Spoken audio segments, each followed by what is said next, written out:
Assalamualaikum warahmatullahi wabarakatuh. Kami dari kelompok 5 akan mempresentasikan analisis kebangkrutan Nokia yang dianggotakan oleh Sabrina Novita Maulani, Wardaniyanti Sari Rahayu, Dava Mega Utami, Afifa Karina, dan Serena Maharani Fitri. Next. Lalu pada latar belakang, pada tahun 1865, Frederick Idestam mendirikan perusahaan penggilingan kayu yang bernama Nokia. Kata Nokia ini sendiri diambil dari nama sebuah komunitas yang tinggal di Finlandia Selatan. Lalu sekitar tahun 1950, Nokia mulai membangun divisi elektronik karena Nokia memandang bahwa industri elektronik menyajikan di masa depan yang cerah. Pendirian divisi ini merupakan awal mula terjunnya Nokia ke dalam industri telekomunikasi.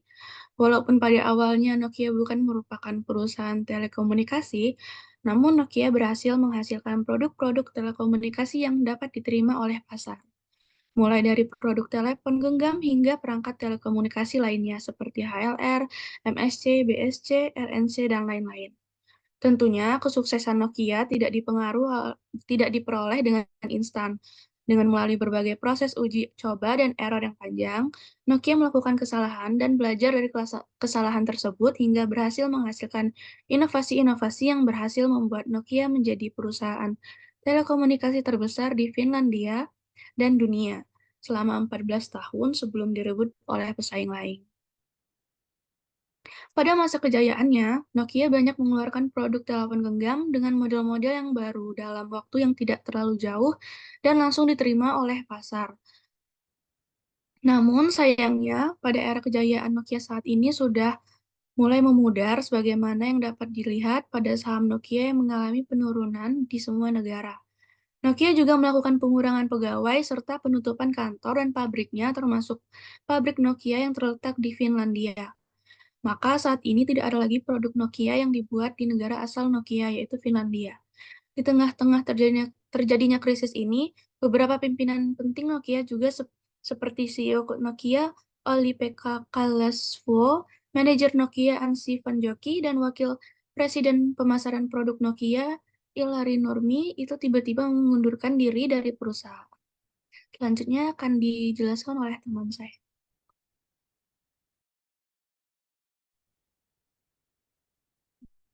Selanjutnya adalah analisis rasio kebangkrutan. Yang pertama ada interest coverage ratio, di mana ini merupakan rasio keuangan pendapatan sebelum bunga dan pajak yang dibandingkan dengan beban bunga untuk suatu periode akuntansi. Dengan kata lain, interest coverage ratio ini mengukur kemampuan laba bersih sebelum bunga dan pajak perusahaan dalam membayar dan melunasi beban bunga. Fungsi interest coverage ratio ini adalah sebagai metrik dan indikator untuk melihat kinerja perusahaan dalam memenuhi kewajiban bunga sehingga dapat menghindari kebangkrutan. Semakin tinggi interest coverage ratio suatu perusahaan, semakin besar potensi melunasi kewajiban bunga. Selain itu, interest coverage ratio juga berfungsi sebagai ukuran untuk menilai kapasitas perusahaan dalam mengambil utang baru. Ini merupakan grafik dari interest coverage ratio perusahaan Nokia, yang mana hasil yang didapat pada analisis interest coverage ratio ini, perusahaan Nokia selama kurun waktu 5 tahun menunjukkan fluktuasi, dengan nilai tertinggi berada pada tahun 2022 sebesar 764%, yang menunjukkan bahwa perusahaan memiliki potensi yang baik dalam melunasi kewajiban utangnya.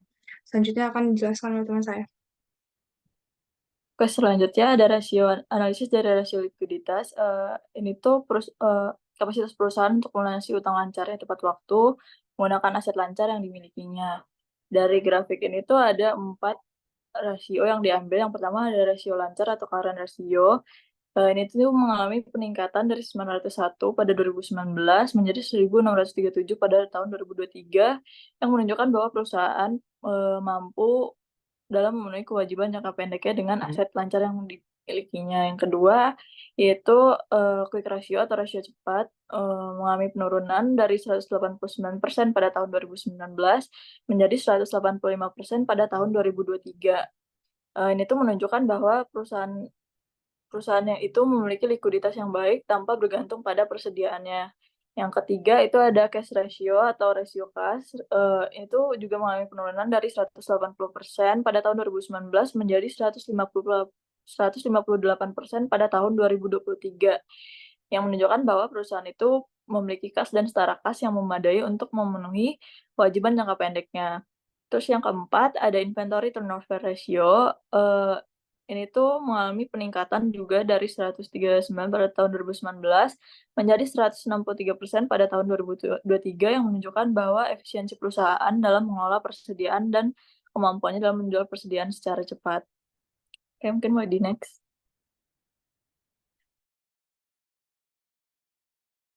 Baik, untuk selanjutnya adalah rasio solvabilitas. Nah, rasio ini tuh pada umumnya digunakan dalam pengukuran keuangan perusahaan. Pada rasio solvabilitas itu merupakan suatu rasio yang berfungsi untuk menilai kemampuan perusahaan dalam melunasi semua kewajibannya, baik di jangka pendek maupun jangka panjang, dengan jaminan aktiva atau kekayaan yang dimiliki perusahaan sehingga perusahaan tersebut itu dilikuidasi atau ditutup. Nah, untuk rumusnya sendiri itu adalah total aset dibagi sama total liabilitas. Nah, yang ada pada tampilan tersebut itu yaitu total solvabilitas pada tahun 2019 hingga 2023.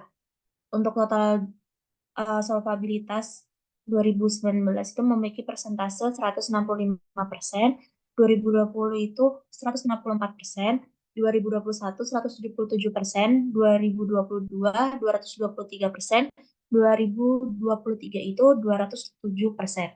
Nah, untuk analisis dari kelompok kita itu menganalisis bahwa total liabilitas itu perusahaan meningkat dari tahun 2019 hingga tahun 2023. Nah, pada tahun 2022 itu memiliki total terbesar dengan persentasenya itu 223%. Nah, hal ini itu menunjukkan bahwa perusahaan itu mungkin mengalami kesulitan untuk memenuhi kewajiban keuangannya, tetapi pada persentase yang tinggi itu dapat meningkatkan akses perusahaan ke modal dan menurunkan biaya pinjaman. Baik, selanjutnya akan dijelaskan teman saya. Baik, selanjutnya itu adalah kesimpulan. Yang pertama itu interest coverage ratio yang tinggi mengindikasi Nokia memiliki kemampuan yang baik dalam melunasi kewajiban bunganya. Yang kedua, rasio likuiditas inventory turnover dari tahun 2019 sampai 2023 berada jauh di atas standar yang diharapkan, mencerminkan likuiditas yang solid untuk memenuhi kewajiban jangka pendek.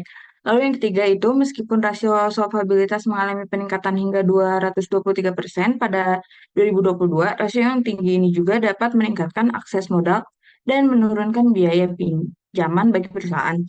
Namun demikian, peningkatan rasio solvabilitas yang cukup tinggi menunjukkan potensi risiko kebangkrutan jika tidak dikelola dengan baik. Oleh karena itu, pemantauan dan pengelolaan keuangan yang cermat masih diperlukan untuk memitigasi risiko tersebut di masa mendatang. Secara keseluruhan, berdasarkan indikator keuangan yang dianalisis, dapat disimpulkan bahwa saat ini risiko kebangkrutan bagi Nokia masih rendah. Namun, perusahaan perlu tetap waspada dan melakukan pengelolaan keuangan yang baik untuk menghindari risiko yang mungkin muncul di kemudian hari. Sekian dari kelompok kami. Jika ada salah, mohon maaf. Terima kasih.